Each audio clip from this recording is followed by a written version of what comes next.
जय हिंद दोस्तों, स्वागत है आप सबके आपके अपने YouTube channel self study Kundan Kumar में। आज बात करेंगे इंटर बोर्ड परीक्षा 2025। अगर आप भी 2025 में परीक्षा देने वाले हैं और आप सोच रहे कि कुछ ऐसा प्रश्न पढ़ा दीजिए हिस्ट्री में ताकि हम बोर्ड एग्जाम में अच्छा खासा नंबर ले आए, तो आज का क्लास स्पेशली आपके लिए तैयार किया गया है, क्योंकि इस वीडियो में आपको क्रैश कोर्स का पहला सेट आपको कराया जाएगा और टोटल 1 से लेके 5 तक सेट कराएंगे। और अगर आप पांचों को पांचों सेट को अगर अच्छे से पढ़ लेते हैं और अच्छे से याद कर लेते हैं, तो ये हम आपको 100% लिख के देते हैं बैचो कि आपको ऑब्जेक्टिव में किसी तरह का दिक्कत नहीं होगा। और इसी तरह से अगर आप सब्जेक्टिव का भी वीडियो देख लीजिएगा तो आपको किसी तरह का दिक्कत नहीं देगा, ये हम आपको लिख कर कहते हैं बैचो। तो प्लीज आप पे हम पे विश्वास करके क्या करना है, आपको 1 से लेके 5 तक सेट आपको ऑब्जेक्टिव अच्छे से याद कर लेना है, क्योंकि ये जो हम आपको करा रहे हैं वो 100% आपको बोर्ड परीक्षा में लड़ेगा तो लड़ेगा। तो प्लीज रिक्वेस्ट है कि पूरा का पूरा वीडियो को आपको क्या करना है, मस्ट वॉच करना है, यानी कि जरूरी है तो है, आपको करना है तो करना है, अगर आपको बोर्ड एग्जाम में अच्छा खासा नंबर लाना है तो चलिए बिना किसी देरी के क्लास को स्टार्ट करते हैं। और आप सब बहुत दिन से बोल भी रहे थे कि सर क्रैश कोर्स लाइए, क्रैश कोर्स लाइए। बहुत सारे सर जो है लाए हैं, लेकिन वो पेड कोर्स में लाए हैं, लेकिन आप फ्री में लाइए, तो हम आपसे के लिए फ्री में हमेशा सोचते हैं और फ्री में ही देंगे बैरवेजो, ठीक है। लेकिन बहुत बच्चे का रहता है कि सर हम मोबाइल पे देख लेते हैं लेकिन हमें पीडीएफ चाहिए, तो बाबू पीडीएफ बनाने वाला जो है थोड़ा सा चार्ज लेता है, और अगर आपको वो चार्ज अगर एक्सेप्ट कर सकते हैं 149 रुपया, तो आप हमें इस नंबर पे क्या 7542031831 इस नंबर पे आपको क्या करना है, कॉल करना है, या आपको इस नंबर पे पेमेंट करना है फोन पे। अब आपको क्या किया जाएगा, उस नंबर पे पेमेंट करने के बाद आपको स्क्रीनशॉट इसी नंबर पे भेजिएगा, उसके बाद आपको एक ग्रुप में ऐड कर देंगे जहां पर आपको पीडीएफ मिलेगा, हिस्ट्री, ज्योग्राफी, पॉलिटी, जो भी आपका 5 सब्जेक्ट होगा उन सभी सब्जेक्ट का आपको subjective, objective, model paper, question bank सारा चीज मिलेगा पैरोचो, जिसे पढ़ के आप बोर्ड एग्जाम में अच्छा खासा नंबर ला सकते हैं।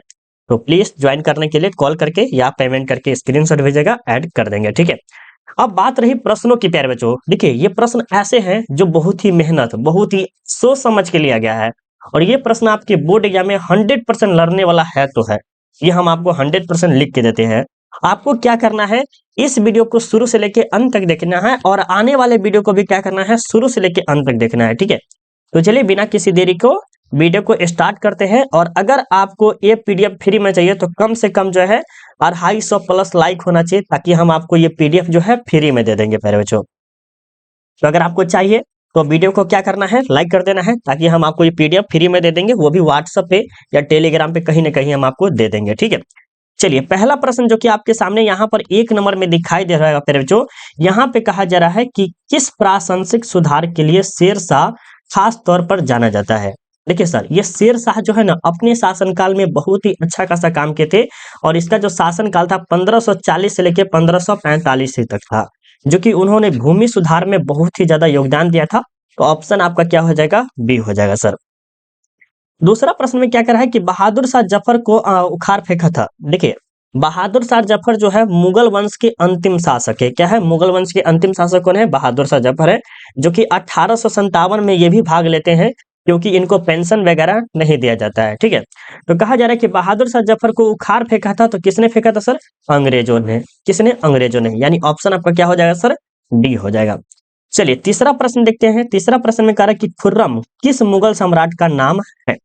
ये खुर्रम किस मुगल सम्राट का नाम था।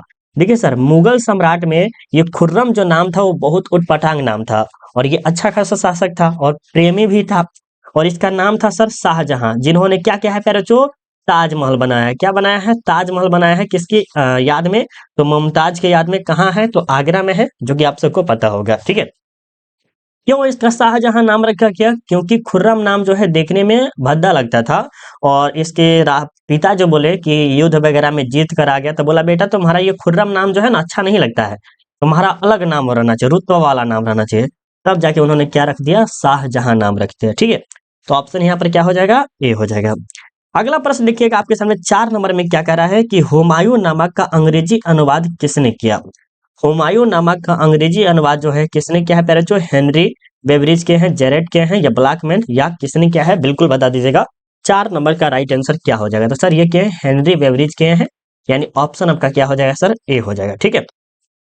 लाडली बेगम किसकी पुत्री थी सर? लाडली बेगम जो कि बहुत ही सुंदर आकर्षक थी, देखने में लग रही थी। ये नूरजहां, मुमताज या आसमा बेगम या जहां आरा? तो बिल्कुल बताइएगा 5 नंबर का राइट आंसर क्या हो जाएगा सर? ये नूरजहां की क्या थी? पुत्री थी। ऑप्शन क्या हो जाएगा? ए हो जाएगा सर। ठीक है, आगे चलते हैं 6 नंबर में कि दिल्ली में चांदनी चौक का निर्माण किसने कराया था? देखिए, हम एक छोटा सा रिक्वेस्ट भी आपको करेंगे प्यारे बच्चों कि अगर आप लाइव क्लास नहीं ज्वाइन कर पाए हैं तो आपको क्या करना है, कमेंट बॉक्स भी दिख रहा है, क्या है, कमेंट बॉक्स भी दिख रहा होगा, उस कमेंट बॉक्स में क्या करना है, कमेंट करते हुए चलना है, ताकि आपकी रफ्तार कैसी है ये भी आपको पता चलेगा स्वयं से। ठीक है, तो जरूर कमेंट कीजिए, अच्छा रहेगा। आगे चलते हैं, दिल्ली में चांदनी चौक का निर्माण किसने करवाया था? तो सर तो ये करवाए थे जहां आरा, यानी ऑप्शन आपका क्या हो जाएगा सर? ए हो जाएगा। आगे चलते हैं, रुजुक ए बाबरी किसने लिखा? सबसे पहले ये लिखा है बाबर सर। क्या लिखा है? बाबर। कहाँ का रहने वाला था? तुर्की का, और तुर्की भाषा में ही लिखा था, ये भी याद रखिएगा। और ये बाबर जो है सर, बाबर क्या था? एक पढ़ा लिखा शासक था, जो कि क्या लिखे थे? आत्मकथा लिखे थे। क्या लिखे थे? आत्मकथा। अपने जीवन के बारे में कि किस तरह से वो विजयी हुए, किस तरह से वो हारा था, किस तरह से इसकी मृत्यु हुई, किस तरह से वो पानीपत के प्रथम विश्व युद्ध में लड़ा था। तो ये सब के बारे में क्या किया गया है? लिखा गया है तुजुक ए बाबरी, जो कि तुर्की भाषा में है। ठीक है, याद रखिएगा। आगे चलते हैं 8 नंबर में कि भारत में अस्थायी बंदोबस्त कहाँ लागू किया गया था? सर पहले अस्थायी बंदोबस्त क्या है सबसे पहले समझिए। तो अस्थायी बंदोबस्त जो है सर एक प्रकार का टैक्स है, जो कि कहाँ लिया जाता था? तो बिहार, बंगाल और एक और जगह है उड़ीसा। ये 3 जगह जो है सर लिया जाता था, बंगाल, बिहार और उड़ीसा। ये कब किया गया था? तो 1793 में सर अस्थायी बंदोबस्त। इसके संस्थापक कौन है? तो ये कर्नवाली से, कौन है? कर्नवाली से, अंग्रेज ही था, और ये बंगाल में लिया जाता था। यानी ऑप्शन आपका क्या हो जाएगा सर? ए हो जाएगा। क्या हो जाएगा? ए हो जाएगा। ठीक है, चलिए, संस्थाल विद्रोह का कब हुआ था? संस्थाल विद्रोह जबकि सिंधु और कान्हो, जो कि दोनों के दोनों क्या थे पहले? जो भाई थे, इन्होंने ही किया था 1855 में। ये कहाँ से शुरुआत हुआ था? झारखंड से शुरुआत था। ये कैसा था? तो ये एक प्रकार के सैनिक विद्रोह ही था सर। कैसा था? सैनिक, जो कि अगर आप 1857 के विद्रोह के बारे में जानते होंगे उसी टाइप का था। ठीक है, चलिए अगला प्रश्न देखते हैं, क्या कह रहा है 10 नंबर में कि सिक्किमी रैयत को बंगाल में जमीन कौन पट्टे पर देता था? सिक्किमी रैयत को बंगाल में जमीन जो है पट्टे पर जो देता था वो कौन देता था? 10 नंबर प्रश्न का उत्तर बताइएगा। तो सर रैयतवारी जो कि देता था वो बंगाल और मद्रास में ये टैक्स वगैरह लागू था, एक तरह से कह सकते हैं। ठीक है, अब आगे चलते हैं 11 नंबर में कि फ्रांसीसी बुकानन कौन था? देखिए सर, जैसे हम अभी देखते हैं 2011 के अनुसार कि हमारे गांव में कोई व्यक्ति आया और कहा कि आपके कितने घर में परिवार लोग में है, तो 1 2 3 4 गिन के बताते हैं। तो वही फ्रांसीसी बुकानन वो क्या थे? सर्वेक्षण थे, यानी कि जांच पड़ताल करने वाला, कि हाँ इसमें कितने व्यक्ति है, क्या है, वो काम किए थे। कौन? फ्रांसीसी बुकानन, जो कि कहाँ के थे? फ्रांस के ही थे। चलिए आगे देखते हैं प्यारे बच्चों, 12 नंबर में क्या कहा जा रहा है? 12 नंबर प्रश्न तो बहुत बहुत इंपॉर्टेंट है बाबू, बहुत बहुत ज्यादा इंपॉर्टेंट। देखिए क्या कह रहा है कि भारत में अस्थायी रूप से 10 वर्षीय जनगणना का आरंभ 1881 में किस गवर्नर के काल में हुआ था? देखिए सर, अगर बात करें 1872, जो कि ये क्या रहा? असफल रहा। क्या रहा सर? असफल रहा। ये मेयो के समय में हुआ था। ठीक है, लेकिन बाद रहा कि 1881, जो कि किसके समय में रहा? जो कि सफल भी रहा है। अब बताना है 12 नंबर का राइट आंसर क्या होगा सर? तो लॉर्ड रिपन के समय में, यानी ऑप्शन आपका क्या हो जाएगा सर? सी हो जाएगा। और ये हर 10-10 वर्ष में क्या हुआ? मनाना स्टार्ट कर दिया। ठीक है, कितना? 10-10 वर्ष पे। आगे चलते हैं प्यारे बच्चों, 13 नंबर में क्या कहा जा रहा है? 13 नंबर प्रश्न में देखिएगा कि भारत आने वाला प्रथम पुर्तगाली कौन था? बहुत बच्चे को लग रहा है कि सर बहुत इजी प्रश्न है। नहीं बाबू, इससे बाहर आपको पूछेगा नहीं, क्योंकि अगर आप क्वेश्चन बैंक उठा लीजिए और 5 साल का क्वेश्चन बैंक देख लीजिएगा, तब आपको बिलीव हो जाएगा कि सर कुंदन सर जो है सही बोल रहे हैं। ये हिस्ट्री में हार्ड नहीं आता है, आता है आपको पॉलिटिकल साइंस में। तो पॉलिटिकल साइंस में लेवल थोड़ा सा बढ़ाया गया है, जब आएगा तो उसको भी देख लीजिएगा। तो सर भारत आने वाला प्रथम पुर्तगाली जो था वो कौन था सर? वास्को डी गामा ही था। कब आया था सर? तो 17 मई को आया था। कब आया था? 17 मई 1498 को आया था। कहाँ पर आया था सर? तो कालीकट। कहाँ पर आया सर? कालीकट। कालीकट कहाँ है सर? केरल में है। कहाँ है? केरल में है। जहां पर उन्होंने 1 रुपया का मसाला खरीदा और क्या पुर्तगाल में जाके 16 रुपया बेचा, यानी कि 1,000 रुपया लगाया होगा तो वो कितना? 16,000 रुपया कमाया, एक तरह से कह सकते हैं। ठीक है, एक लॉजिक बताए हैं, उसमें आपको समझ में आ गया होगा, ऑप्शन सी हो जाएगा। हाँ, चलिए आगे देखते हैं। वीर कुंवर सिंह कहाँ के रहने वाले थे? वीर कुंवर सिंह जो है वो कहाँ के रहने वाले थे? तो कानपुर, जबलपुर या जगदीशपुर या झांसी? सर ये थे जगदीशपुर के थे। ऑप्शन क्या हो जाएगा सर? सी हो जाएगा। क्या हो जाएगा? सी हो जाएगा 14 नंबर का। अगला प्रश्न देखते हैं कि सहायक संधि की नीति कार्यान्वित की। सहायक संधि की नीति जो है कार्यान्वित की तो किसके द्वारा किया गया था? प्यारे बिल्कुल बता सकते हैं। इसमें हमारे ख्याल से रवि नाम है, वो उन्होंने बताया था कि सर सहायक संधि हो गया, या एक दो चार और स्टूडेंट के बताया गया था कि सहायक संधि जो है ना सर, ये है आपके वेलेस्ली के द्वारा। क्या? वेलेस्ली। यानी ऑप्शन यहाँ पर सी होगा। हम उस समय पूरा का पूरा ध्यान नहीं दिए, हम चले गए अस्थायी बंदोबस्त। तो अस्थायी बंदोबस्त जो है वो कर्नवालिस के द्वारा है, लेकिन सहायक संधि जो है वो वेलेस्ली के द्वारा कार्यान्वित की गई थी। ठीक है, तो यहाँ पर कंफ्यूजन से थोड़ा सा दूर रहिएगा प्यारे बच्चों, क्योंकि हमें भी कभी कभी होता है, कंफ्यूजन में चले जाते हैं। ठीक है, और हड़प नीति जो कि आपको पता है डलहौजी के द्वारा है, राइट। चलिए आगे चले, आगे देखते हैं प्यारे बच्चों 16 नंबर में क्या कह रहा है कि भारतीय सिपाहियों द्वारा किया गया पहला विद्रोह कौन सा था? देखिए सर, विद्रोह जो है आपका 1857 का विद्रोह जो है चरम पर चला गया था। क्या? चरम पर पहुंच गया था, लेकिन यह सफल नहीं रहा।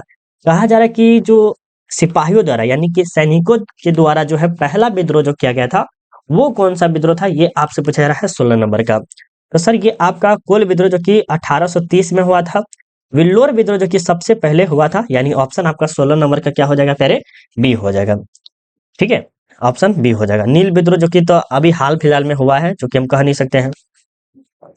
आगे चलते हैं प्यारे बच्चों 17 नंबर में क्या करें कि अवध में वेलेस्ली द्वारा सहायक संधि लागू की गई थी। देखिए अभी यही प्रश्न है ना कि सहायक संधि किसके द्वारा? तो वेलेस्ली के द्वारा। और अवध में जो लागू किया गया था वो कब किया गया था? 17 नंबर प्रश्न के बाद दिएगा तो सर ये 1801 में किया गया था, यानी ऑप्शन आपका क्या हो जाएगा? ए हो जाएगा। लखनऊ में 1857 के विद्रोह का नेतृत्व किसने किया है? देखिए सर, अगर आप 1857 पढ़ लेते हैं, अगर आप 1857 पढ़ लेते हैं तो आप मानिए कि अमृत के लिए। क्या? 1857 आप पढ़ लिए तो समझिए कि आप अमृत के लिए है।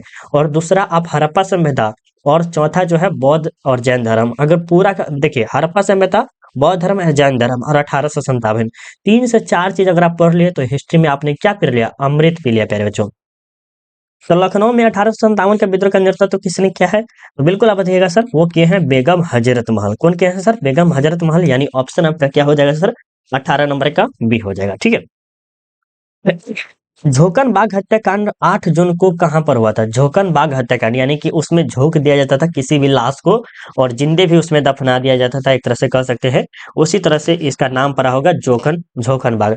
और ये कहाँ है सर? झांसी में है। कहाँ है? झांसी में, जहां पर रानी लक्ष्मीबाई जो है अपना क्रांतिकारी रूप दिखाई हुई थी। ऑप्शन ए हो जाएगा। निम्न में से किस महिला ने 1857 की क्रांति में भूमिका निभाई थी? सर 1857 की क्रांति में तो बहुत सारी भूमिका निभाई थी, जिसमें से रानी लक्ष्मीबाई हो गया, बेगम हजरत महल हो गया, ताईबाई हो गया, अजीजन हो गया, शीला देवी हो गया, ये सब के सब क्या किए थे सर? भूमिका निभाई थी, सब के सब किरदार निभाए थे सर। तो ऑप्शन यहाँ पर क्या हो जाएगा? डी हो जाएगा। ठीक है, रानी लक्ष्मीबाई का जन्म किस स्थान पर हुआ था? देखिए सर, जन्म पूछ रहा है, ये नहीं कि इनका शादी कहाँ पर हुआ था। देखिए लड़की का 2 घर होता है। क्या होता है? 2 घर होता है। लड़का का भी 2 घर होता है, लेकिन लड़की का 2 घर स्पेशली होता ही होता है। एक जहाँ जन्म हुआ और एक जहाँ शादी हुआ। तो सर रानी लक्ष्मीबाई का जो जन्म हुआ था वो हुआ था काशी में। कहाँ? काशी में। और शादी जो हुआ था वो हुआ था सर झांसी में। तो यहाँ पर ऑप्शन क्या हो जाएगा? बी हो जाएगा। बहुत बच्चे कंफ्यूजन में क्या कहते हैं कि सर झांसी राइट आंसर होगा, झांसी राइट आंसर होगा, लेकिन इससे कंफ्यूजन से दूर हो गई है प्यारे। ठीक है, ऑप्शन क्या हो जाएगा? बी हो जाएगा। 1857 की क्रांति का प्रमुख कारण क्या था? 1857 की क्रांति का जो प्रमुख कारण क्या था प्यारे बच्चों? तो देखिए सबसे मेन कारण क्या कह सकते हैं प्यारे बच्चों? मेन कारण जो होता है वो क्या था? चर्बी वाले कारतूस। क्या थे प्यारे बच्चों? चर्बी वाले कारतूस। जैसे हम कोई फीलिंग देखते हैं, क्या कोई फीलिंग देखते हैं, तो इसमें कोई मेन विलन रहता है ना, उसी के इशारे पर सब नाचता है। तो उसी तरह से 1857 की क्रांति होने का जो मेन रीजन था वो चर्बी वाले कारतूस, क्योंकि इसमें हिंदू और मुस्लिम दोनों काम करते हैं सैनिक में। और चर्बी के राइफल चलाना बहुत ही खराब होता है हिंदू और मुस्लिम धर्म में। चलिए, कलकत्ता में सर्वोच्च न्यायालय की स्थापना की गई थी। कलकत्ता में सर्वोच्च न्यायालय की स्थापना की गई थी, तो ये किया गया था 1773 में। किसके तहत सर? तो रेगुलेटिंग एक्ट के तहत किया गया था। कहाँ सर? कोलकाता में किया गया था। कोलकाता कहाँ किया गया था सर? कोलकाता। ठीक है, याद रखिएगा कलकत्ता में किया गया था। उस समय कौन था कलकत्ता में, ये आपको बताना है फटाफट। इसके मतलब उस समय संस्थापक कौन था बताना है। सर्वे ऑफ इंडिया का गठन किया गया था। सर्वे ऑफ इंडिया का गठन किया गया था तो कब किया गया था प्यारे बच्चों? 24 नंबर का बताइएगा। राइट आंसर आपका क्या हो जाएगा? तो सर सर्वे ऑफ इंडिया का जो गठन किया गया था वो किया गया था 1878 में, यानी ऑप्शन आपका क्या हो जाएगा? ए हो जाएगा। मद्रास का नाम बदलकर क्या रखा गया? मद्रास का नाम जो है बदलकर क्या रखा गया प्यारे बच्चों? तो ये बनाया गया चेन्नई बनाया गया, जो कि अभी कहा जाए तो चेन्नई भी बहुत ही विशाल नगर एक तरह से कहा जाता है। मुंबई, चेन्नई, बेंगलोर और दिल्ली, महाराष्ट्र, ये 4-5 जैसे ऐसे हैं जो कि बहुत ही ज्यादा जनसंख्या यहाँ पर है। ठीक है, हैदराबाद भी है लेकिन हैदराबाद में कम है। फोर्ट विलियम किस शहर में स्थित है सर? फोर्ट विलियम जो कि ये कलकत्ता में ही स्थित है, याद रखिएगा। ऑप्शन क्या हो जाएगा सर? डी हो जाएगा। क्या हो जाएगा? डी हो जाएगा। राइट आंसर 26 का।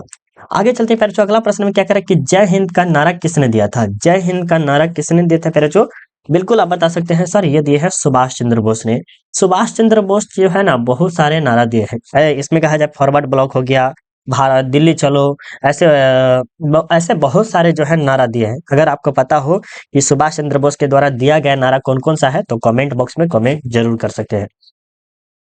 आगे चलते हैं 28 नंबर में कि गांधी जी के राजनीतिक गुरु कौन थे? अब देखिए स्वयं गांधी जी के भी क्या है, कोई राजनीतिक गुरु है, क्योंकि देखिए वो दक्षिण अफ्रीका से 1915 में आए थे और उसको बोला गया था इनके राजनीतिक गुरु के द्वारा कि तुम यहाँ पर कुछ देखो, उसके बाद ही क्या करना, वकीलियत वगैरह या वकालत वगैरह करना। तो उन्होंने 2 साल क्या क्या देखा कि यहाँ पर क्या क्या स्थिति है, कैसी है, किसके इशारे पर ये किए थे? गोपाल कृष्ण गोखले के इशारे पे, यानी वही उसके राजनीतिक गुरु थे और उन्होंने ही उसको सलाह दिया था कि पहले कुछ देख लो उसके बाद उतरना। तब उन्होंने क्या किया? 1917 में चंपारण में जाके नील विद्रोह किया थे। ठीक है, तो 28 का क्या हो जाएगा?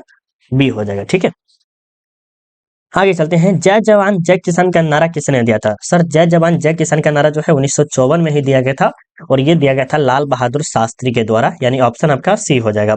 बाद में जो है हमारे भारत के अटल बिहारी वाजपेयी जी जो कि जय जवान जय किसान और जय विज्ञान का भी नारा देते थे। ठीक है, जवान भी अपने जगह ठीक है, किसान भी अपने जगह पे ठीक है, लेकिन विज्ञान का भी तो बहुत बड़ा हाथ है। तो उन्होंने कहा कि जय जवान जय किसान और जय विज्ञान का नारा दिया है।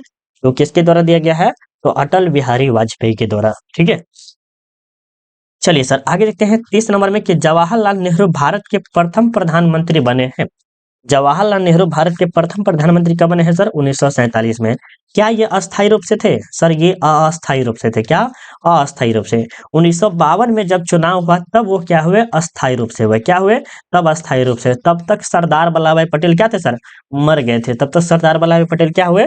मर गए थे। ठीक है, फॉरवर्ड ब्लॉक की स्थापना किसने की है सर? फॉरवर्ड ब्लॉक की स्थापना सुभाष चंद्र बोस ने किया है 1938 और 1939 में। ठीक है, दिल्ली चलो का नारा भी सुभाष चंद्र बोस के द्वारा है। आजाद हिंद फौज की भी स्थापना किसी के है? यही किए हैं। जय हिंद का नारा किसने दिया है? तो सर इन्हीं के द्वारा दिया गया है। बहुत सारे ऐसे आंदोलन या बहुत सारे ऐसे क्रांति जो है सुभाष चंद्र बोस के द्वारा किया गया है। भगत सिंह हो गया, सुभाष चंद्र बोस हो गया, ये सब क्रांतिकारी नेता थे। ठीक है सर, ये व्यक्ति थे। चलिए, कैबिनेट मिशन 1946 में भारत आया, कौन इसके सदस्य नहीं थे? तो बताइएगा कौन जो है इसके सदस्य नहीं थे? पहले 32 नंबर का एवरी जो है नहीं था। क्रिप्स, ये लॉर्ड पैंथर, ये सब के सब थे लेकिन एवरी नहीं थे। ठीक है, भारतीय स्वतंत्रता अधिनियम कब लागू हुआ? भारतीय स्वतंत्रता अधिनियम जो है वो कब लागू हुआ था पहले? बिल्कुल आप बता सकते हैं। 33 नंबर का आपका राइट आंसर क्या हो जाएगा? तो सर भारतीय स्वतंत्रता जो लागू हुआ था वो हुआ था 18 जुलाई 1947 को। कब हुआ था? 18 जुलाई 1947 को। जून जुलाई के बाद अगस्त, तब जाके ये हुआ था, अधिनियम लागू हुआ था स्वतंत्रता वाला। लेकिन जो पूरी तरह से आजादी मिला था वो 15 अगस्त 1947 को। फ्रीडम डे हम सब मनाते भी है। क्या है? फ्रीडम डे मनाते हैं ना। बिल्कुल सर। आगे देखते हैं, सीधी कार्रवाई की धमकी किसने दी है? सीधी कार्रवाई की धमकी तो सर उन्होंने कर सकता है ऐसा हरकत, आपको कौन लग सकता है बताइए तो? आपको देखिए, और बोला गया था उस समय के बात, बोले अभी के नहीं बोल रहे। अभी तो हमारे हिंदू धर्म में भी और मुस्लिम धर्म में भी एकता थोड़ा सा बढ़ रहा है, कभी कभी अथी भी हो जाता है। तो कहा जा रहा है कि सीधी कार्रवाई की धमकी देना स्टार्ट कर दिया कि हमें आजादी चाहिए तो चाहिए, और वो दिए थे सर मुस्लिम लीग ने। कब? मुस्लिम लीग। मुस्लिम लीग की स्थापना कब हुई थी सर? 1906 में थी। इन्होंने मुक्ति दिवस मनाया, वो कब मनाया था सर? 1939 में, 22 दिसंबर 1939 या 40 कह सकते हैं पहले, जो कब 40 भी कह सकते हैं। ठीक है, आगे देखते हैं द्वितीय विश्व युद्ध किस वर्ष आरंभ हुआ। देखिए सर, आरंभ और अंत दोनों में अंतर है। आरंभ 1939 में हुआ और अंत जो हुआ था सर 1945 में हुआ, ये भी आप याद रखिएगा। और कहा जाएगा कि द्वितीय विश्व युद्ध कब शुरू हुआ, तो 1939 से लेकर 1945 तक। ठीक है, चलिए। भारतीय संविधान के अनुसार प्रमुख नियत है, तो सर संविधान में जो भी चीज देखिएगा सब चीजें संविधान में है। और संविधान में इतने सोच विचार कर लिखा गया है कि आप सोच नहीं सकते हैं। बात करें प्यारे बच्चों, जवान फीलिंग से हमें क्या एक सीख मिला है। जवान, एक जवान फीलिंग अगर हम हॉल में जाके देखे हुए थे, तो उसमें एक बहुत छोटा सा माइनर हम देखे, या कह सकते हैं बहुत अच्छा एक सीख था कि एक प्रेग्नेंट लड़के या एक प्रेग्नेंट महिला जो होती है और उसके पेट में बच्चा है, तो जब तक बच्चा 5 साल का नहीं होता है, कितना साल, 5 साल का नहीं होगा, तब तक उसे फांसी नहीं दिया जा सकता। और ये कितना अच्छा सोच है, सोचिए डॉक्टर भीमराव अम्बेडकर कितने गहराई से सोच लिए कि जरूरत पड़ने पर ऐसी ऐसी मुसीबत आ सकती है, और ऐसा हुआ भी है प्यारे। जवान फीलिंग अगर देखिए वो रियलिटी पे थोड़ा सा लिखा गया, जो कि किसान वगैरह सब चीज के बारे में उसमें किया गया है। ठीक है, आगे देखते हैं संविधान सभा में कुल कितने सत्र हुए हैं। संविधान सभा में कुल कितने सत्र हुए हैं, 37 नंबर प्रश्न का उत्तर बताइएगा। तो टोटल जो है 11 सत्र हुए, कितने, 11। और संविधान सभा में कितने कर्तव्य हैं, संविधान में मौलिक कर्तव्य कितने हैं, तो 11 है। और अधिकार कितने हैं, 6 है, याद रखिएगा सब। आगे देखते हैं सोमनाथ लाहिरी जिस राजनीतिक दल से संबंध था वह कौन सा दल था प्यारे बच्चों। 38 नंबर प्रश्न का उत्तर बताइएगा, तो वो था प्यारे बच्चों कम्युनिस्ट पार्टी। कौन था, कम्युनिस्ट पार्टी, यानी ऑप्शन आपका क्या हो जाएगा सर, ए हो जाएगा। रामानंद के शिष्य कौन थे सर, ये रैदास, कबीर, धन्ना एवं पीपा, ये सब के सब थे, यानी ऑप्शन डी हो जाएगा। और रामानंद के गुरु कौन थे, तो ये थे कबीर जी थे सर। कौन, कबीर थे, ये भी आप याद रखिएगा कि रामानंद के गुरु कौन थे, तो कबीर जी थे। और रामानंद के शिष्य कौन थे, तो रैदास। एक शिष्य शिष्य या गुरु, शिष्य या गुरु एक ही होता है ना, चेला इसमें अलग होता है, या आई थिंक कुछ और होता है क्या, इसमें बता दीजिएगा। मुझे लगता है कि इसमें कंफ्यूजन में आ गया है। रामानंद, और इन्होंने क्या किया था, उत्तर भारत में भक्ति आंदोलन और हिंदी का प्रयोग जो है यही किए हुए थे, पता है ना, बिल्कुल सर। इसमें जो हम कबीर बताए हैं उसमें कंफ्यूजन है, थोड़ा सा देख लीजिएगा फिर। बहादुर शाह जफर को देश निकाल कहाँ भेज दिया था। देखिए सर, बहादुर शाह जफर जो कि मुगल वंश के अंतिम शासक थे, जब उनको पेंशन वगैरह कहीं कहीं से आ रहा था, तो अंग्रेजों ने बोला कि अब जो है आपको घर बैठे बैठे हम आपको पैसा देंगे। अंग्रेजों ने लोभित कर दिया उनको, और फिर बाद में उसको पेंशन देना बंद कर दिया। तब जाके उन्होंने 1857 की क्रांति में भी भाग लिया था।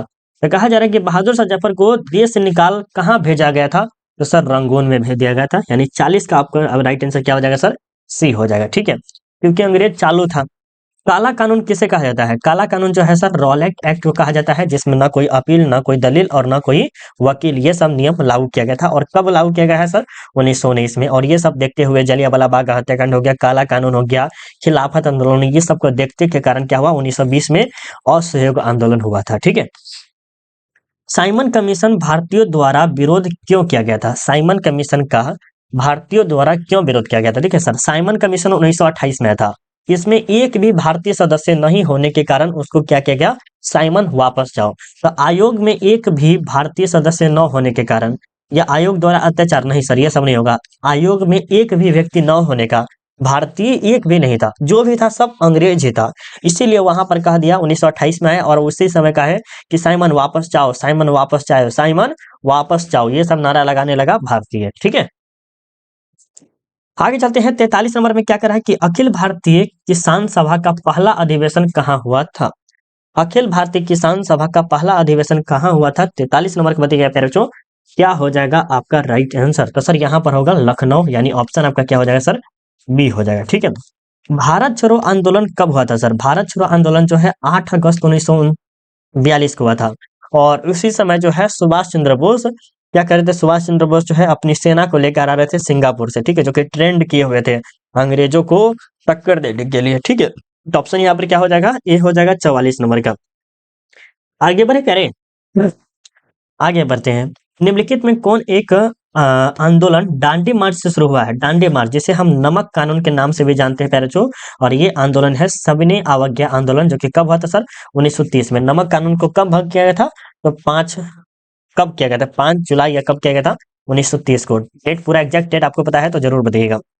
महात्मा गांधी का जन्म हुआ था सर 2 अक्टूबर 1869 गुजरात में हुआ था सर, बिल्कुल ऑप्शन ए हो जाएगा। सर की उपाधि किसने वापस की थी, देखिए सर, सर की उपाधि देने वाले व्यक्ति भी वही थे और लेने वाले भी वही व्यक्ति है। कहते हैं कि देने वाला भी और लेने वाला भी वही। देने वाला अगर 10 है तो लेने वाला भी 10 रहेगा, याद रखिएगा जीवन में। अगर आपको कोई 10 रुपया दे रहा है तो कोई आपसे 10 रुपया लेगा भी, या नहीं उम्मीद रखिएगा कि हमको दे रहा है तो लेगा नहीं। तो यही कहा है कि सर की उपाधि जो है वो किसने दी थी? सर रविंद्रनाथ टैगोर ने दिया था, और इन्होंने ही क्या किया था? वापस भी लिया था। ठीक है, तो ऑप्शन यहाँ पर क्या हो जाएगा सर? सी हो जाएगा। कोल विद्रोह के नेता कौन थे सर? तो कोल विद्रोह के नेता जो कि 1830 में हुआ था, ये भी एक प्रकार का क्या था सर? सिपाही विद्रोह, यानी कि सैनिक विद्रोह हम कह सकते हैं। 1800, ये भी सैनिक विद्रोह है, ये भी सैनिक विद्रोह है। या आपका 48 नंबर का राइट आंसर क्या हो जाएगा? प्यारे बिल्कुल बताइएगा राइट आंसर क्या हो जाएगा। तो सर यहाँ पर ऑप्शन सी होगा या डी होगा, बिल्कुल आप बता दीजिएगा राइट आंसर क्या हो जाएगा। कोल विद्रोह के नेता कौन है? चलिए, कोल विद्रोह के नेता कौन है? चलिए प्यारे फटाफट आपसे बताइएगा कोल विद्रोह के नेता कौन है? तो ये जो है सर बुद्धू भगत। कौन है? बुद्धू भगत है। बुद्धू भगत है, जो कि यहाँ पर ऑप्शन में नहीं है, तो ऑप्शन यहाँ पर क्या हो जाएगा? डी हो जाएगा। क्या हो जाएगा सर? डी हो जाएगा। ठीक है, बुद्धू भगत। आगे चलते हैं। शुद्धि आंदोलन जिस स्थान या संगठन ने चलाया वह था, वो कौन सा आंदोलन था प्यारे बच्चों? बिल्कुल बता सकते हैं कौन सा हो जाएगा 49 नंबर का राइट आंसर। तो सर 49 नंबर का जो होगा आर्य समाज, जो कि ऑप्शन क्या हो जाएगा सर? बी हो गया। ब्रह्म समाज, आर्य समाज, ये सब के सब समाज है, इसके बारे में आपको बाद में देखा जाएगा। ठीक है, आगे चलते हैं। लीग ने प्रत्यक्ष कार्यवाही दिवस मनाने का ऐलान या घोषणा किया था, वो कब किया था प्यारे बच्चों? ये आपसे पूछा जा रहा है, यानी कह सकते हैं वो अपना अलग मांग या डिमांड करने लगा था। तो 50 नंबर के बताइएगा, तो वो कब करने लगा था सर? 16 अगस्त 1946 को, यानी ऑप्शन आपका क्या हो जाएगा सर? ए हो जाएगा। क्या हो जाएगा? ए हो जाएगा। अब प्यारे बच्चों, अब आपके सामने 51 प्रश्न है। हमने क्या क्या हाफ सेंचुरी कर लिए हैं। उम्मीद है कि आपको वीडियो अच्छा लग रहा होगा। ठीक है, तो हम आपसे रिक्वेस्ट करेंगे कि अब तो है आपको लाइक कर देना, क्योंकि टारगेट 250 का है, और टारगेट अगर आपका कंप्लीट होता है तो हम आपको क्या करेंगे? उसी क्षण आपको टारगेट कंप्लीट होने के जस्ट कुछ देर बाद क्या करेंगे प्यारे? हम आपको डाल देंगे। ये टारगेट बहुत छोटा है प्यारे, 250 बहुत छोटा सा टारगेट है।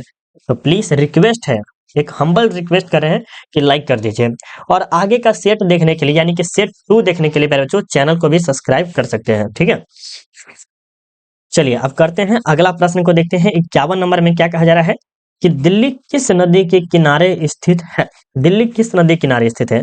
जहां पर आपको पता होगा प्यारे बच्चों, जहां पर आपको पता होगा कि यहाँ से जो है एक नदी बहती है, यमुना। क्या है? यमुना, जो कि सबसे क्या है? प्रदूषित है। सबसे ज्यादा प्रदूषित जो है गंगा, सॉरी यमुना है, जो कि दिल्ली से ही ज्यादा होता है। ठीक है, आगे चलते हैं। लिंगायत आंदोलन का प्रादुर्भाव कहाँ हुआ था? लिंगायत आंदोलन का प्रादुर्भाव जो है वो कहाँ से हुआ था प्यारे बच्चों? 52 नंबर प्रश्न का उत्तर बताइएगा क्या हो जाएगा राइट आंसर? ये होगा कर्नाटक से। कर्नाटक में आपको पता होगा कॉफी हो गया, सोना हो गया, ऐसे बहुत सारी चीज जो है देखने को मिलता है। इब्न बतूता कितने वर्ष तक भारत में रहा? देखिए सर, इब्न बतूता जो कि 14वीं शताब्दी में आया था। कब आया था? 14वीं शताब्दी में। इन्होंने एक पुस्तक लिखा है जिसका नाम है रेहला। क्या है सर? रेहला। अल बरूनी की बात करें, अल बरूनी, अल बरूनी जो कि 11वीं शताब्दी में आया था, और इनका एक पुस्तक का नाम है हिंद। क्या नाम है? किताबुल हिंद। और इनके पुस्तक का नाम क्या है? रेहला, जो कि 14 वर्ष तक रहे थे और 14वीं शताब्दी में ही आए थे। ठीक है, चलिए विजयनगर साम्राज्य से संबंधित वंश है। तो देखिए विजयनगर की स्थापना 1336 में हुआ था। किसने किया था?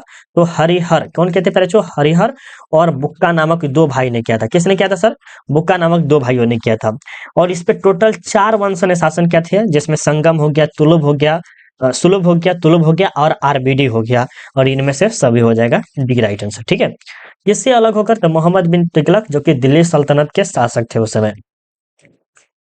भारत में मुगल साम्राज्य की स्थापना किसने की है सर? भारत में मुगल साम्राज्य की स्थापना जो है कब हुई थी? सर बाबर के द्वारा किया गया है। उन्होंने ही मुगल साम्राज्य की नींव डाली थी, और ये 1526 में किए हैं, यानी ऑप्शन आपका क्या हो जाएगा सर? सी हो जाएगा। शेर शाह ने चौसा के युद्ध में किसे पराजित किया था? सर ये चौसा का युद्ध जो है बिहार में ही हुआ था। कहाँ हुआ था? बिहार में हुआ था, जहां पर हुमायूं, किसे प्यारे चो? हुमायूं को बहुत ही खदेड़ खदेड़ कर मारा था, एक तरह से कह सकते हैं। तो शेर शाह ने चौसा के युद्ध में किसे पराजित किया था? तो सर हुमायूं को किया था, यानी ऑप्शन आपका क्या हो जाएगा सर? बी हो जाएगा। ये समथिंग जो है ना 1539 या 40 के तकरीबन में हुआ था ये युद्ध। ठीक है, तो आपका 57 का क्या हो जाएगा सर? बी हो जाएगा, हुमायूं। अगला प्रश्न देखते हैं। अश्वमेध यज्ञ का आयोजन क्यों किया गया था? अश्वमेध यज्ञ का आयोजन जो है 58 नंबर के बाद ये क्यों किया गया था सर? तो ये है शाही प्रभुत्व के लिए, यानी कि शाही घराने के लिए ज्यादा खास करके। व्यापार के लिए क्यों करेगा कोई? व्यापार के लिए क्यों करेगा?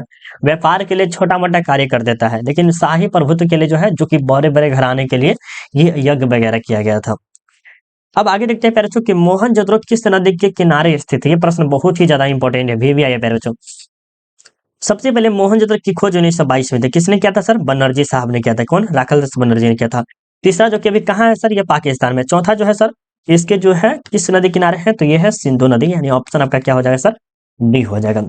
सिंधु सभ्यता में मोहर बनता था। सिंधु सभ्यता में जो मोहर बनता था वो किससे बनता था सर?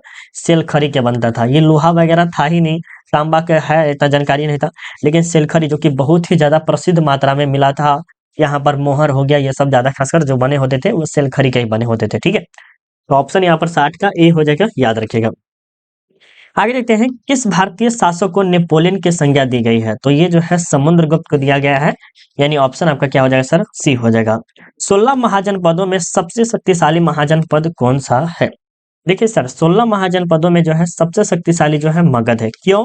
क्योंकि इसके प्राकृतिक सुरक्षा बहुत है। क्या है? प्राकृतिक सुरक्षा, पहला। दूसरा पॉइंट, वहां के शासक जो है सर, शासक क्या है? शासक जो है बहुत ही बहादुर है। क्या है? बहादुर है, दूसरा। तीसरा जो है सर, यहाँ पर कृषि वगैरह बहुत ही उपजाऊ थी, जिसके कारण। तो ऑप्शन यहाँ पर क्या हो जाएगा? ऑप्शन ए हो जाएगा सर। ठीक है, किस शिलालेख में अशोक के कलिंग विजय का उल्लेख मिलता है? कलिंग युद्ध जो कि 261 ईसा पूर्व में हुआ था, इसमें जो है अशोक विजय होने के बावजूद भी जो है वो हारा हुआ महसूस करता है, और इसका जो वर्णन मिलता है वो 13वें शिलालेख से हमें पता चलता है बैरजो। ठीक है, चलिए आगे चलते हैं 64 नंबर में कि अर्थशास्त्र की रचना कब हुई थी सर? अर्थशास्त्र की रचना कब हुई थी सर? तो ये हुई थी 4वीं शताब्दी ईसा पूर्व में, यानी ऑप्शन आपका क्या हो जाएगा सर? सी हो जाएगा। अब बात करें कि अर्थशास्त्र से हमें किसके बारे में जानकारी मिलती है? तो मौर्य साम्राज्य के बारे में भी जानकारी मिलती है, ये भी याद रखिएगा। वज्जी को सामाजिक ग्रंथों में क्या कहा जाता है? वज्जी को सामाजिक ग्रंथों में क्या कहा जाता है सर? तो उसे कहते हैं गणसंघ कहते हैं। क्या कहते हैं? गणसंघ कहते हैं, यानी ऑप्शन ए हो जाएगा। पाटलिपुत्र नगर की स्थापना की गई थी। पाटलिपुत्र नगर की स्थापना जो है की गई थी, और ये कहाँ की गई थी सर? सबसे पहला गंगा, दूसरा जो है सोन, कहाँ? सोन, और तीसरा जो है पुनपुन। क्या? पुनपुन। पुनपुन तीनों के तीनों संगम पर की गई थी, और ये जो है उदयन ने किया था सर। किसने किया था? उदयन ने। पाटलिपुत्र का कोई बच्चा अगर 4 नाम बता दे, यानी कि पटना जो है उसके 4 प्राचीन नाम अगर बता दीजिएगा, तो हम समझ जाएंगे कि आप थोड़ा सा और होनहार बच्चे हैं। तो बिल्कुल बताइएगा क्या हो जाएगा? पाटलिपुत्र के 4-5 नाम आपको बताना है, बिल्कुल बता सकते हैं, बताइएगा तो। कुरुक्षेत्र का युद्ध किसने जीता था सर? देखिए, कौरव और पांडवों के बीच में युद्ध हुआ था, जिसमें से सत्य और असत्य के बारे में चल रहा था। तो अब बताइएगा 67 नंबर का जो आपका राइट आंसर क्या होगा सर? इसमें पांडव विजयी हुए और कौरव की क्या हुई? हार हुई सर। क्या हुई? हार हुई। तो कह रहा कि कुरुक्षेत्र का युद्ध किसने जीता था? तो पांडव ने जीता था, जो कि सत्य के मार्ग पे चल रहा था, और कौरव जो कि जानता था कि ये असत्य पर है, लेकिन फिर भी वो क्या कर रहे थे? इसके साथ दिया, जो कि आपको पता होगा। अंबा अंबालिका किसकी पत्नियां थी? अंबा अंबालिका जो है वो किसकी पत्नी थी? पैरोचो 68 नंबर प्रश्न का उत्तर बताइएगा क्या हो जाएगा? ये जो है विचित्र वीर्य के, यानी ऑप्शन बी हो जाएगा सर। द्रौपदी किसकी पत्नी थी? द्रौपदी जो है 5 पांडवों की पत्नी थी, जिसमें से अर्जुन हो गया, नकुल हो गया, सहदेव हो गया, और ये सब के सब हो जाएगा ऑप्शन डी हो जाएगा। ठीक है प्यारे, क्या हो जाएगा? डी हो जाएगा। आगे देखते हैं प्यारे, महाभारत के किस पर्व में वर्ण व्यवस्था का उल्लेख मिलता है? महाभारत के किस पर्व में वर्ण व्यवस्था, यानी कि कास्ट सिस्टम जो है उसके बारे में उल्लेख मिलता है? तो ये आपको बताना है। 70 नंबर का राइट आंसर क्या हो जाएगा? तो सर ये होगा शांति पर्व, यानी ऑप्शन आपका क्या हो जाएगा? सी हो जाएगा सर। क्या? सी। सांची का स्तूप किस धर्म से संबंधित है? सांची का स्तूप जो कि अभी भी जो है ना सर 100% प्योर अच्छी हालत में है। क्या है? 100% प्योर अच्छी हालत में है, और ये कहाँ पर है सर? मध्य प्रदेश में। मध्य प्रदेश जो कि उसके आसपास में एक रायसेन जिला भी है, वो भी बहुत ही ज्यादा प्रसिद्ध है। ठीक है, तो सांची का स्तूप जो है वो किस धर्म से संबंधित है? ये बौद्ध धर्म से संबंधित है, यानी ऑप्शन आपका क्या हो जाएगा सर? ए हो जाएगा। श्वेतांबर और दिगंबर का संबंध किस धर्म से है? श्वेतांबर और दिगंबर का संबंध जो है प्यारे, किस धर्म से है? तो आपको पता होगा कि श्वेतांबर और दिगंबर का जो संबंध है सर, वह है आपके जैन धर्म। श्वेतांबर का अर्थ होता है श्वेत वस्त्र धारण करना, और दिगंबर का अर्थ होता है नग्न रहना, यानी कि कोई कपड़ा वगैरह नहीं पहनना। ठीक है, प्रारंभिक बौद्ध धार्मिक ग्रंथ किस भाषा में लिखी गई है? जो प्रारंभिक बौद्ध धार्मिक ग्रंथ जो थी वो किस भाषा में लिखी गई है? 73 नंबर पर देखा तो पाली में लिखी गई है सर। पाली जो है थोड़ा सा कठोर, उससे ज्यादा आसान जो है प्राकृत भाषा है, आपको पता होगा। चलिए, बौद्ध साहित्य मुख्य रूप से लिखा गया है, बौद्ध साहित्य मुख्य रूप से लिखा गया है तो किस भाषा में लिखा गया है? 74 नंबर प्रश्न का बताइएगा। ये जो लिखा गया है पाली, जो कि जस्ट बताए हैं अभी, ठीक है। कि कुंडलवन यानी कश्मीर में चतुर्थ बौद्ध संगीति किस शासक के काल में हुई थी? और इसी शासन के काल में होने के बाद जो है सर इसका विभाजन होने लगा, किसका? सर बौद्ध धर्म का। और वो शासक था कनिष्क, क्योंकि उसके बाद जो है कोई ऐसा शासक नहीं आया जो कि कह सकते हैं तीर्थकारों को या कह सकते हैं भिक्षुकों को सहयोग वगैरह करने वाला कोई नहीं आया, ठीक है। तो कनिष्क ही ऑप्शन यहाँ पर क्या लास्ट बचा था, जो कि उन्होंने भी चौथी बौद्ध संगीति करवाई थी। आगे देखते हैं 76 नंबर में कि हीनयानी पुस्तकें किस भाषा में लिखी गई है? तो हीनयानी पुस्तकें जो है 76 नंबर का आपका राइट आंसर क्या हो जाएगा पहले? ये होगा आपका पाली, क्योंकि आपको पता होगा हीनयान और महायान, महायान में जो है सर ज्यादा परिवर्तन किया गया, किसमें ज्यादा जो है इसमें परिवर्तन किया गया, इसमें बहुत ही कम किया गया था। आगे देखिए क्या कह रहा है कि महावीर स्वामी की पुत्री अनुजा प्रियदर्शी का विवाह किससे हुआ था? और बाद में जो है महावीर स्वामी का पहला जो शिष्य है वही बनता है। तो कहा जा रहा है कि अनुजा प्रियदर्शी का जो विवाह हुआ था वो किसके द्वारा हुआ था? आनंद नहीं सर, उपाली नहीं सर, जामिल के द्वारा हुआ था ना। 77 नंबर का आपका राइट आंसर क्या हो जाएगा सर? सी हो जाएगा। जामिल उसका दामाद था, किसका? महावीर स्वामी का। और उन्होंने अपना प्रथम चेला जो बनाया था या शिष्य कह सकते हैं, वो इसी को जामिल को ही बनाया था। अलबरूनी किसके साथ भारत आया था सर? ये 11वीं शताब्दी में आया था, 1000 कुछ में आया हुआ था। और इन्होंने एक पुस्तक लिखा है जिसका नाम क्या है? किताबुल हिंद है। और ये मोहम्मद गजनी के साथ आया था, किसके साथ? मोहम्मद गजनी के साथ। यानी ऑप्शन आपका क्या हो जाएगा? बी हो जाएगा। वास्को डी गामा कब भारत आया पहुंचा था सर? वास्को डी गामा जो है भारत कब पहुंचा था? तो 17 मई 1498 को। कब? 17 मई 1498। यानी ऑप्शन आपका क्या हो जाएगा? ए हो जाएगा, ठीक है। इसमें रवि या धीरज जो बोला था सर 20, देखिए आपका ऑप्शन में भी क्या कहा जा रहा है, देखिए अकॉर्डिंग टू ऑप्शन तो आप विश्वास कर सकते हैं ना कि वास्को डी गामा कब भारत पहुंचा था। देखिए 20 रहेगा तो ना हम 20 लगाएंगे, और आप बोल रहे हैं कहीं बुक वगैरह में देखे होंगे तो प्लीज आप हमें स्क्रीनशॉट भेजिएगा ताकि या फोटो खींच के भेज दीजिएगा। चलिए सर आगे देखते हैं। 80 नंबर में क्या कहा जा रहा है कि अनेक विदेशी यात्रियों ने भारत की जिन दो चीजों को असामान्य माना वो क्या था? यानी कि फरनाउन रिलीज हो गया, अपनासी निकेतन हो गया, अलबरूनी हो गया, इब्न बतूता हो गया। ये सब दो चीजों को जो है ना बहुत ही असामान्य समझ रहा, यानी कि नॉर्मल चीज समझ रहा था, ठीक है। तो वो है नारियल और पान, जो कि नारियल और पानी कहा जाता है। पान तो हमारे लिए बहुत ही अच्छा चीज माना जाता है, बट अच्छा है, खाइएगा कभी कभी मन करे तो, बट ज्यादा जर्दा वाला नहीं। पुष्टि मार्ग का जहाज किसे कहा जाता है? पुष्टि मार्ग का जहाज जो है वो किसे कहा जाता है? 81 नंबर का बताइएगा। तो ये वल्लभाचार्य को कहा जाता है, यानी ऑप्शन आपका क्या हो जाएगा सर? बी हो जाएगा। राजकुमार दारा का संबंध किस सिलसिले से है? राजकुमार दारा का संबंध जो है बच्चों वो किस सिलसिले से है? तो ये है कादरी से संबंध है सर। किससे है? कादरी से, यानी ऑप्शन सी हो जाएगा। बंगाल के प्रसिद्ध संत कौन थे? ये प्रश्न थोड़ा सा ज्यादा इंपॉर्टेंट है प्यारे, बहुत ही ज्यादा। बंगाल के प्रसिद्ध संत जो थे वो कौन थे प्यारे बच्चों? बिल्कुल आप बताइएगा। 83 नंबर का राइट आंसर क्या हो जाएगा? तो ये थे सर चैतन्य महाप्रभु, यानी ऑप्शन आपका क्या हो जाएगा सर? ए हो जाएगा। क्या हो जाएगा? ए हो जाएगा। भारत में मुगल वंश का संस्थापक कौन था? भारत में मुगल वंश का संस्थापक कौन था सर? बाबर, जिन्होंने 1526 में क्या किया था? जिन्होंने 1526 में इब्राहिम लोदी को हराकर बाबर ने क्या किया था? मुगल साम्राज्य की स्थापना किए थे। तो ऑप्शन यहाँ पर क्या हो जाएगा? ए हो जाएगा सर, ठीक है। आगे देखते हैं 85 नंबर में कि विजयनगर का महानतम शासक कौन था? विजयनगर का महानतम शासक जो था वो सर कौन था? ये पूछा रहा है।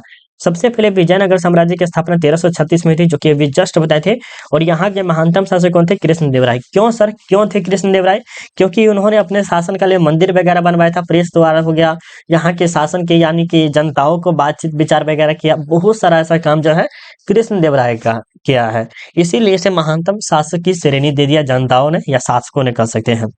चोलों की सबसे छोटी प्रशासनिक इकाई कौन सी है? तो सर ये है उरो, यानी ऑप्शन आपका क्या हो जाएगा सर? ए हो जाएगा।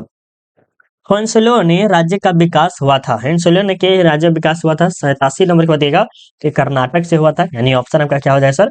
सी हो जाएगा। प्रसिद्ध विरूपाक्ष मंदिर कहाँ स्थित है? प्रसिद्ध विरूपाक्ष मंदिर जो है सर वो कहाँ पर है? तो बिल्कुल आप बता सकते हैं प्रसिद्ध विरूपाक्ष मंदिर कहाँ है, बताइए तो 88 नंबर का। तो सर प्रसिद्ध विरूपाक्ष मंदिर जो है वो हम्पी में है। और हम्पी को विश्व प्रवास स्थल किस वर्ष घोषित कर दिया गया था? तो 1986 में कर दिया गया था। जो कि कहा जाता है विश्व का सबसे बड़ा मंदिर वगैरह है और इसका प्रवेश द्वार जो है बड़ा है। तो इसीलिए इसे क्या किया, विश्व पुरातत्व स्थल घोषित कर दिया गया था 1986 में। रूस में भारत विद्या का जनक किसे कहा जाता है? रूस में भारत विद्या का जनक जो है किसे कहा जाता है? बिल्कुल आप बता सकते हैं किसे कहा जाता है, तो जीएस लिविदेव को कहा जाता है, यानी ऑप्शन सी हो जाएगा। 90 नंबर जो कि बहुत इंपॉर्टेंट, कि अपना यात्रा वृत्तांत मतलब सादिन लिखा नाम से किस विदेशी यात्री ने लिखा है, बताइएगा 90 नंबर का। तो राइट आंसर क्या होगा? अब्दुल रज्जाक ने। किसने? अब्दुल रज्जाक ने। अगला प्रश्न 91 नंबर में कि तेनालीराम का संबंध किस राजवंश से है? तेनालीराम का संबंध जो है पैरचो वो किस राजवंश से है? 91 नंबर के बताइएगा। तो ये जो है विजयनगर साम्राज्य से क्या है पैरचो? संबंध है, यानी ऑप्शन ए हो जाएगा। आइन अकबरी कितने भागों में विभक्त है? पहला नंबर अकबरनामा, क्या है पैरचो? अकबरनामा। तो ये कितने भागों में बैठा है? तो सर टोटल ये जो है 3 भागों में है। दूसरा जो है सर भूमि पूछेगा, क्या आइन अकबरी में भूमि के कितने भागों में बैठा गया है? तो टोटल 4। अगर सीधे की आइन अकबरी कितने भागों में बैठा है? तो टोटल 5 भागों में। तो ये आप अच्छे से याद रखिए प्यारे, बहुत ही जबरदस्त यहाँ से पॉइंट बनते हैं, MVVI पॉइंट बनते हैं, ठीक है, नोट कर लीजिएगा। मुगल काल में भारत में सबसे ज्यादा उगाई जाने वाली फसलें कौन सी थी? बताइए तो, मुगल काल में सबसे ज्यादा उगाई जाने वाली फसलें जो थी वो कौन सी? 93 नंबर के बताइएगा। तो सर ये थी चावल, गेहूं, ज्वार, बाजरा आदि, ये सब के सब थे, यानी ऑप्शन आपका क्या हो जाएगा? ए हो जाएगा। खरीफ फसल किस ऋतु में होती है? खरीफ फसल जो है पहले वो किस ऋतु में होती है? 94 नंबर के बताइएगा। तो ये जो है सर इनमें से कोई नहीं, ऑप्शन डी हो जाएगा राइट आंसर।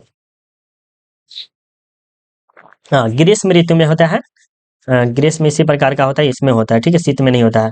हाँ, पेशकर का अर्थ होता है, पेशकर का अर्थ होता है 95 नंबर के बताइए पैर जो पेशकर का अर्थ क्या होता है? तो मुगल राज्य के द्वारा ली जाने वाली एक प्रकार की भेंट थी, यानी ऑप्शन बी हो जाएगा। 96 नंबर देखते हैं क्या कहा जा रहा है कि शिकार के समय रास्ते में पड़ने वाले गांव में भू राजस्व संबंधी जानकारी सम्राट ने सर्वप्रथम प्राप्त की थी। तो ऐसा कौन सा सम्राट है जिन्होंने ये प्राप्त की थी? तो 96 नंबर के बताइएगा। तो सर ये किए थे अकबर ने। किसने? अकबर ने। आगे चलते हैं, भारत में तंबाकू का पौधा लाया था तो किसके द्वारा? सर पुर्तगालियों द्वारा, पुर्तगाल से। तो ऑप्शन यहाँ पर क्या हो जाएगा? सी। इसका सेवन करने वाला पहला व्यक्ति कौन था?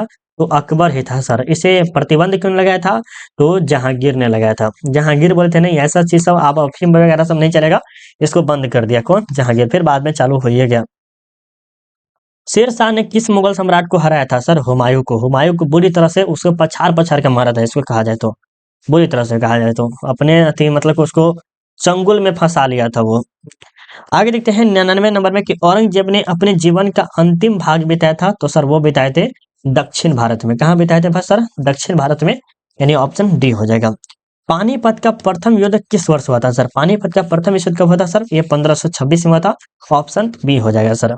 कब हुआ था? 1526। दूसरा ये हुआ था, तीसरा ये, थर्ड, सेकेंड और फर्स्ट, ये सब आप अच्छे से याद रखिएगा, बोर्ड एग्जाम में कभी भी पूछ सकता है। देखिए सर नेक्स्ट टारगेट आपका 250 लाइक टारगेट है, ठीक है, अगर लाइक करिएगा तो ये पीडीएफ आपको मिल जाएगा। कहाँ मिलेगा वो भी बता देते हैं।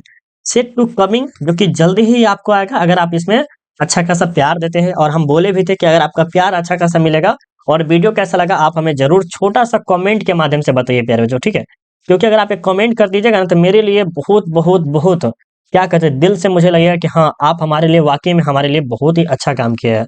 आपको क्या करना है प्यारे बच्चों, गूगल आपको खोल लेना है, ठीक है। गूगल खोलने के बाद आपको क्या करना है, यहाँ पर बोलना है सेल्फ स्टडी कुंदन कुमार। क्या बोलना है प्यारे बच्चों? SELF, self study Kundan Kumar search करना है, ठीक है sir. Self study Kundan Kumar आपको सर्च करने के बाद आपको जो फर्स्ट लिंक ओपन होगा, ये देख रहे हैं, थोड़ा सा बढ़िया से दिखाते हैं। ये जो फर्स्ट लिंक ओपन हो रहा है ना प्यारे, इस फर्स्ट लिंक पे आपको क्या करना है, क्लिक करना है। क्लिक किया, चलिए सर बहुत अच्छे। इस पे फर्स्ट लिंक पे क्लिक करने के बाद आपको थोड़ा सा ऊपर आना है। थोड़ा सा ऊपर आइएगा तो यहाँ पर देखिएगा लेटेस्ट अपडेट दिखाई दे रहा है, लेटेस्ट अपडेट। जी सर लेटेस्ट अपडेट दिखाई दे रहा है। इस लेटेस्ट अपडेट पे आपको क्या करना है, क्लिक करना है। और यहाँ पर लेटेस्ट अपडेट में होम साइंस हो गया, या आप कह सकते हैं ज्योग्राफी हो गया, ये आप सबको वायरल पेपर सब मिल जाएगा। और बात करें अगर ऑनलाइन टेस्ट देना चाहते हैं तो ऑनलाइन टेस्ट भी दे सकते हैं। ऑनलाइन टेस्ट के लिए यहाँ पर देखिए ऑनलाइन टेस्ट का ऑप्शन भी आया होगा, वहां पर ऑनलाइन टेस्ट पे आप क्या कीजिएगा, क्लिक कीजिएगा। और जो भी सब्जेक्ट जिसमें आपका हिंदी हो गया या आपका हिस्ट्री हो गया, मतलब कि सारा सब्जेक्ट का आप टेस्ट फ्री में दे सकते हैं। तो प्लीज जाके एक बार सर्च कीजिए और पढ़िए। और अगर ऐसा ऐड वगैरह आए तो इस पे क्लिक करके खोल दीजिएगा। और रिक्वेस्ट कर रहे हैं कि कमेंट जरूर कीजिए, प्लीज रिक्वेस्ट है बाबू। क्योंकि ये कमेंट जो है ना मेरे लिए बहुत ही ज़्यादा योगदान रहेगा कि हाँ क्लास मेरा कैसा हम कराए नहीं कराए, कैसा प्रश्न था, कि आगे का सेट लाए या नहीं लाए, ये भी सब कमेंट कीजिए, ठीक है। और सब्जेक्टिव ही लाए कि नहीं लाए ये भी कमेंट कीजिएगा, ठीक है। तो अभी के लिए क्लास को बंद करते हैं, मिलते हैं अगले वीडियो में। अभी के लिए बाय बाय, जय हिंद, जय भारत।